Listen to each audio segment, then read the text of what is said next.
Le Nigeria lance sa monnaie numérique, sa monnaie digitale, le e-Naira. On a tellement entendu parler ces derniers jours qui est la une des journaux dans plusieurs journaux crypto, plusieurs journaux d'investissement, plusieurs journaux de commerce et tout. On parle du e-Naira, ça fait couler beaucoup d'encre. Je ne vais pas aller dans tout ce qui s'est dit jusqu'à présent. Il y a tellement d'histoires là-dessus. Le Naira, ça va révolutionner le Nigeria, ça va sortir le Nigeria de la pauvreté, ainsi de suite, ainsi de suite. Donc, je vais aller un peu dans l'analyse de tout cela et te dire ce que je pense de ce qui s'est lancé du côté du Nigeria. Qu'est-ce que les monnaies digitales? Quelles sont les catégories? Comment est-ce que la monnaie du Nigeria fonctionne? Et en quoi est-ce que c'est différent de la crypto-monnaie? Et qu'est-ce qui fait en sorte que peut-être on n'aura pas forcément ce qu'on pense et qu'on n'est pas en réalité peut-être différent du Naira qui existe déjà. Donc, reste jusqu'à la fin de la vidéo et je vais partager avec toi mon analyse de tout cela. On va passer par un bon nombre de choses jusqu'au white paper qui est là devant moi et que j'ai parcouru et que j'ai pris la peine de lire. Donc, je vais te partager un certain nombre de choses. Reste jusqu'à la fin de la vidéo. Salut, moi c'est Elvis Konjo, bienvenue sur la chaîne. Ici on parle majoritairement de crypto-monnaies. Si tu as soif de faire partie de cet écosystème qui est en plein essor, je t'invite déjà à t'abonner à la chaîne, activer la cloche de notification, liker la vidéo, partager la vidéo. Et toi qui es du côté du Cameroun, le 4 décembre, on aura une conférence concernant les crypto-monnaies. Comment est-ce que tu peux réussir tes investissements dans les crypto-monnaies aussi? Toi qui nous suis depuis un bon bout de temps et tu ne sais même pas ce que c'est que la crypto-monnaie, alors je vais partager avec toi quelques petites stratégies. Déjà, aller un peu dans la genèse des cryptos pour que tu comprennes exactement ce dans quoi tu es en train de mettre les pieds. Et c'est ces connaissances qui va te permettre d'avoir une certaine confiance. Donc, réserve déjà ta place. On a le pack simple qui va te permettre d'accéder à la conférence en présentiel. Tu auras ta place dans la salle, bien évidemment. Et il y aura un pack VIP qui va te permettre d'accéder à la conférence et aussi au dîner qui sera offert avec la possibilité de networking.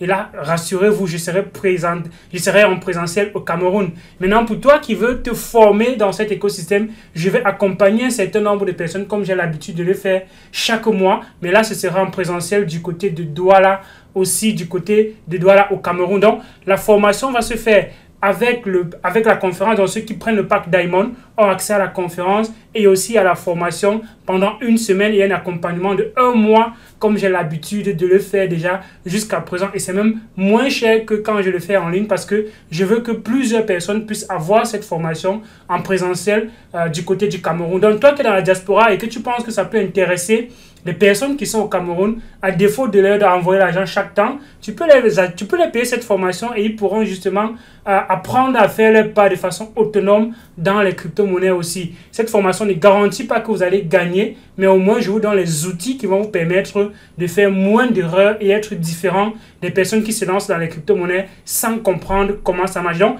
réserve déjà ta place et les places sont en train de partir très rapidement. Et merci pour le soutien qui est apporté par plusieurs personnes, que ce soit dans la diaspora et dans la communauté. C'est grâce à vous que nous avançons. Donc, réserve ta place. Le lien est en description de cette vidéo. Tu cliques dessus et tu réserves ta place très rapidement. On va donc se revoir. On va donc se voir du côté de Douala très prochainement.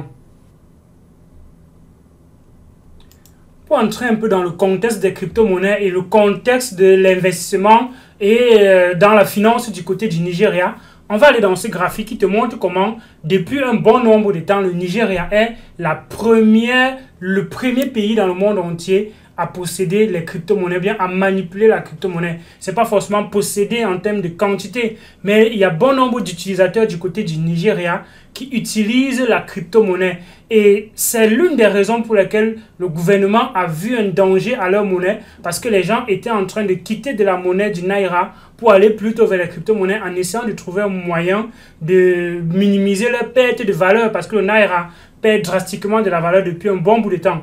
Et alors les gens sont en train de penser comment ils peuvent garder au moins la valeur de ce qu'ils travaillent dur pour avoir. Et l'un des refuges, justement, c'était les crypto-monnaies. Quand les gens vont dans les actions en bourse, vont acheter l'immobilier et tous ces actifs-là, le but, c'est pas uniquement de se faire de l'argent, mais le but, c'est aussi de garder la valeur de son argent sur le long terme. Parce qu'il a déjà été démontré à suffisance que garder l'argent dans son portefeuille, ça perd plutôt de la valeur avec le temps. Donc, comment conserver cette valeur? La crypto-monnaie est l'un des moyens qui a été le plus utilisé par les personnes du côté du Nigeria. On a vu récemment, ils ils ont interdit l'utilisation des crypto-monnaies du côté du Nigeria, où il était formellement interdit aux personnes d'utiliser les cartes bancaires, les cartes Visa et les comptes bancaires pour pouvoir se faire des transactions sur des plateformes telles que Binance, Passful et bien d'autres là. Donc, pas Passful, parce que Passful c'est en pair-to-pair. Et alors, à cet instant, le volume des transactions sur Passful a drastiquement augmenté pour les gens qui sont au Nigeria. Parce que Passful, c'est une plateforme qui te permet de faire des transactions de particulier en particulier. Donc, moi qui suis au Nigeria, toi qui es aussi du côté du Nigeria par exemple, et tu as de l'argent en cash, on peut se voir physiquement, je te donne de l'argent et toi tu me donnes la crypto-monnaie qui est donc détenue sur la plateforme Passful qui va servir de ce qu'on appelle un escrow qui va faire ce qu'on appelle, en fait qui va gérer, qui va permettre de réguler les transactions et faire en sorte que bon, il n'y a pas une seule personne, il n'y a pas deux parties uniquement, lui il va être la partie qui va arbitrer un peu la transaction. Donc voilà un peu le contexte dans lequel on est du côté du Nigeria. Maintenant, quand la monnaie numérique, quand la monnaie du e-Naira arrive du côté du Nigeria, déjà il faut qu'on définisse qu'est-ce que c'est qu'un CBDC. CBDC, ça veut dire Central Bank Digital Currency. Ça veut dire c'est une monnaie qui est émise par la banque et contrôlée par la banque. Et quand on va dans le livre blanc du e-Naira, on voit très clairement que c'est une crypto-monnaie qui est détenue sur un Distributed Ledger Technology, DLT, qui est communément appelé blockchain. Donc la blockchain, c'est le socle qui va permettre d'abriter les transactions qui vont de cette monnaie-là qui sera émise par la Banque centrale du Nigeria. Donc, on a déjà fait une avancée technologique parce qu'avant, ces monnaies, ces comptes bancaires qu'on avait, c'était juste des chiffres qui n'étaient pas stockés quelque part, bon, qui étaient stockés sur des serveurs encore centralisés. Mais aujourd'hui, on est déjà allé un peu dans la décentralisation de tout cela, mais on n'a pas changé le mécanisme d'émission parce que ce n'est pas la population qui émet et ce n'est pas un algorithme défini qui émet. Ça veut dire qu'à tout moment donné, on peut toujours créer un bon nombre et mettre un bon nombre en circulation. Donc, quand on va un peu dans ce qui s'est passé depuis un bon bout de temps, on voit que lors de cette émission, on a eu environ 500 millions de e-Naira qui ont été créés et qui vont être redistribués à la population. La question que moi je me pose, c'est si ces 500 millions de e-Naira viennent s'ajouter sur la quantité de e-Naira qui est déjà en circulation, auquel cas, ça veut dire qu'on est en train de créer de l'inflation. Parce que si on veut que la monnaie du Naira qui est en circulation soit plutôt réduite pour avoir le e-Naira, alors on doit naturellement détruire les Naira pour créer les e-Naira. Et ça fait en sorte que on n'est pas en train de créer plutôt une inflation concernant avec le e-Naira. Donc, je me pose bien évidemment la question de ces 500 millions qui ont été émis en e-Naira, d'où est-ce que ça provient? Est-ce que c'est les Naira qui ont été transférés vers le e-Naira? Ça, c'est d'un. De deux, quand on parle de ledger qui est distribué, on voit majoritairement quelque chose qui est transparent et que tout le monde peut vérifier et voir les transactions. On parle également du minage ou bien des validateurs. Qui sont ceux qui valident les transactions dans ce pareil système de la banque? Est-ce qu'on a des validateurs qui sont redistribués de par le monde entier? Ou bien ne serait-ce que dans le Nigeria? Est-ce qu'on a des validateurs? Si on n'a pas de validateurs, ça veut dire que bien que c'est sur une blockchain, et que la blockchain, si la blockchain est détenue par 2, 3, 4 personnes et que ce sont uniquement les différentes banques qui permettent de valider les transactions, alors on est encore dans une hyper-centralisation et ce n'est donc pas accessible à l'extérieur et personne ne peut donc venir mettre son nez à l'intérieur pour vérifier exactement ce qui est en train de se passer. Et c'est un des problèmes fondamentaux du Bitcoin. Le Bitcoin vient dit, bon, on vous donne notre argent aux banques et on ne sait pas ce que vous en faites, on ne sait pas même qui possède quoi, on ne sait même pas quelles sont les transactions qui sont mises dans votre système. On sait tout simplement qu'on vous a donné l'argent, on sait tout simplement qu'il y a de l'argent quelque part, un chiffre qui est écrit quelque part et qu'on peut retirer à tout moment. Oui, ça c'est vrai, mais on n'a pas résolu le problème de fond avec le e-Naira qui est le fait de la transparence. Une des choses que la population veut pouvoir contrôler aujourd'hui, c'est la capacité de gérer, de vérifier également les transactions qui se font dans un écosystème. Dans le système, on veut savoir quelle est la quantité de e-Naira en circulation. Est-ce qu'on peut vérifier cette information à tout moment? Quelle est la quantité de Naira qui est en circulation? Est-ce qu'on est en train de réduire progressivement le Naira pour créer le e-Naira? Ces questions-là ne sont pas encore résolues. Maintenant, une des choses qui est assez intéressante et qui fait en sorte que plusieurs personnes sont en train de migrer de la monnaie classique vers les crypto-monnaies. C'est également sa facilité d'accès.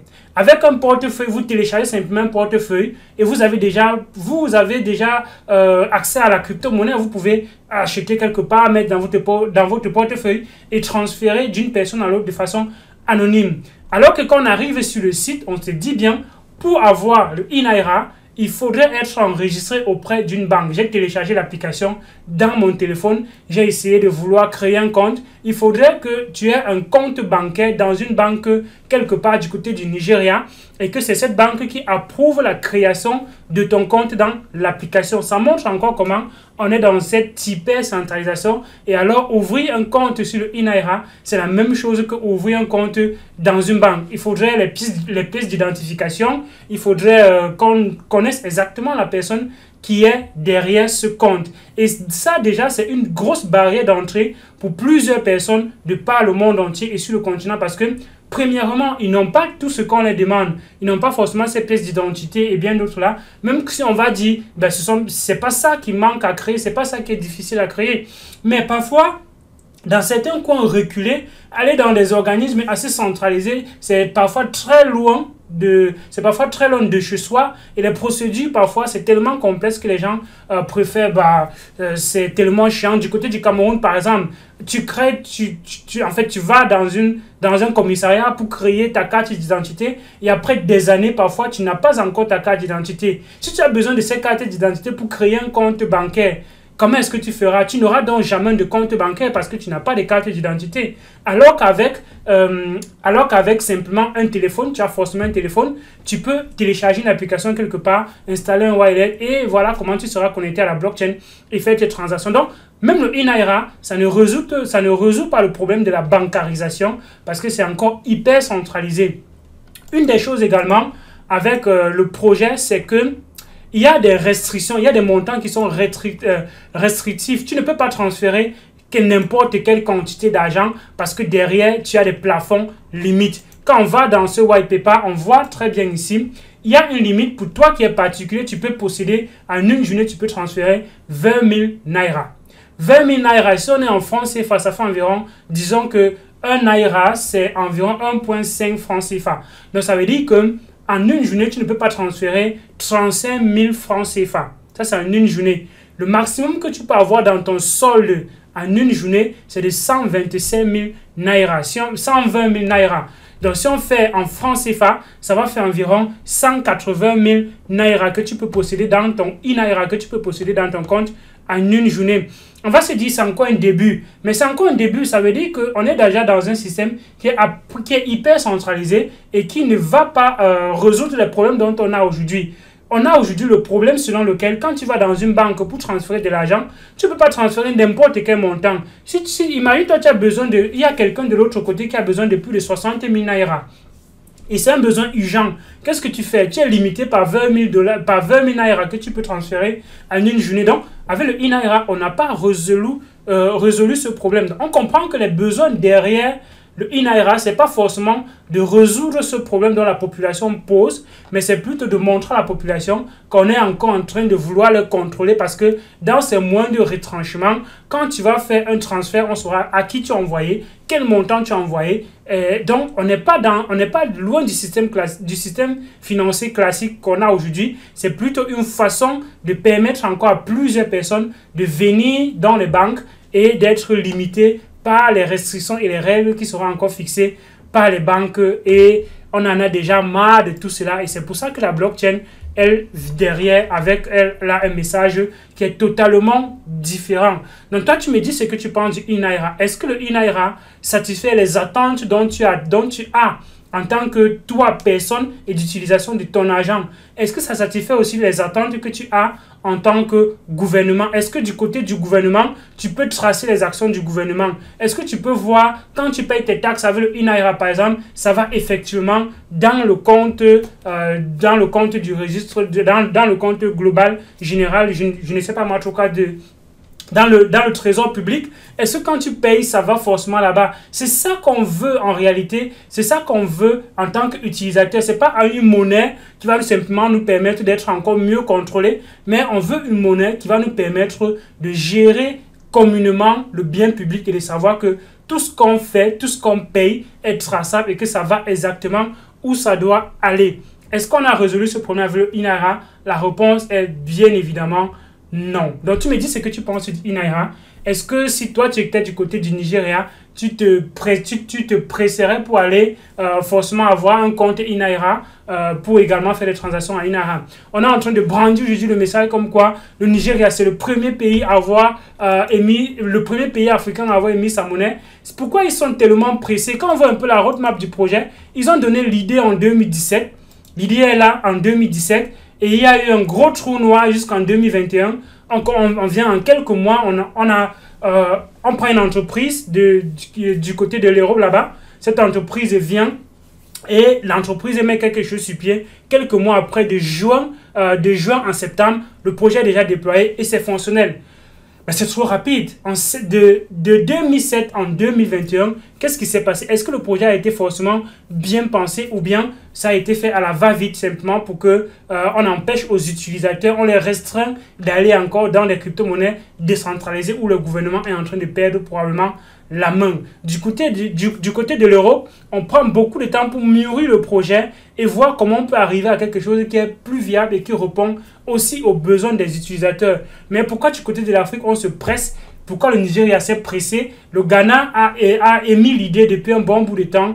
Ils sont encore en train de voir comment est-ce qu'ils vont développer le truc et quelle est la meilleure solution pour le faire. Quand on fait les transactions avec le Naira, les frais de transaction, on ne sait pas trop comment ça se passe, vu que derrière, on ne sait pas quelle est la blockchain qui est utilisée. Quand je suis allé dans le white paper, on a simplement mis que c'était une blockchain, donc un distributed ledger technology, mais sans être plus précis sur la technologie, sur quelle blockchain en particulier a été créée. Est-ce que c'est leur propre blockchain? Est-ce que donc vous me dites ce que vous pensez en commentaire de cette vidéo. Je vais mettre également le white paper en description de la vidéo et tu peux aller là-dessus. Donc, on se revoit très prochainement. Like la vidéo, partage la vidéo et tu me dis en commentaire ce que tu penses de ce INAIRA. Ça, c'est ce que moi je pense. Tu me dis ce que toi tu penses en commentaire de cette vidéo.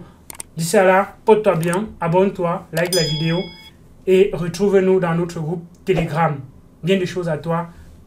Investir dans les crypto-monnaies crée tous les jours de nombreuses fortunes, des personnes qui voient leur vie radicalement changer du jour au lendemain et se retrouvent à l'abri du besoin. Cependant, pour y arriver, il est impératif de comprendre l'écosystème dans lequel on met les pieds, à savoir qu'est-ce que c'est qu'une crypto-monnaie, comment en acheter, où en acheter, comment vendre et surtout comment dénicher des projets à fort potentiel qui feront exploser ton portefeuille. Investisseur et formateur dans les crypto-monnaies depuis près de 6 ans, j'ai connu de nombreux échecs qui m'ont permis d'apprendre, mais aussi j'ai connu des succès. J'organise une conférence le 4 décembre 2021 à Douala, pendant laquelle je te donnerai des astuces, des techniques et des secrets pour toi aussi réussir tes investissements. Alors n'attends plus, clique sur le bouton en description de la vidéo pour prendre ta place et ne pas rater l'opportunité du siècle. À très bientôt.